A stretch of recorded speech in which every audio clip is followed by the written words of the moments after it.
ఒడిశా గంజాం జిల్లాలో వందలు వేలు కాదు ఏకంగా 7 లక్షల తాబేళ్లు ఒకే చోట కనిపించాయి. ఋషికుల్య నది ముఖద్వారం ఈ అద్భుత దృశ్యానికి వేదికైంది.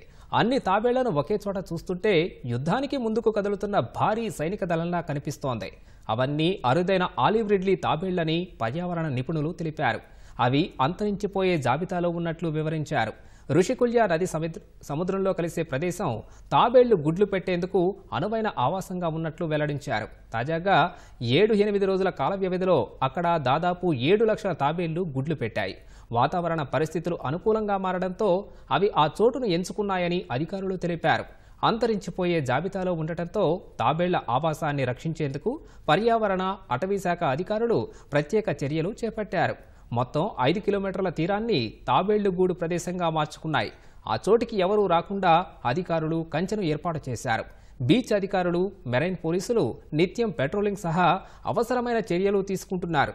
గతేడాది నవంబర్ 1 నుంచి ఈ ఏడాది మే 31 వరకు అక్కడ చేపల వేటపై నిషేధం అమల్లో ఉండనుంది.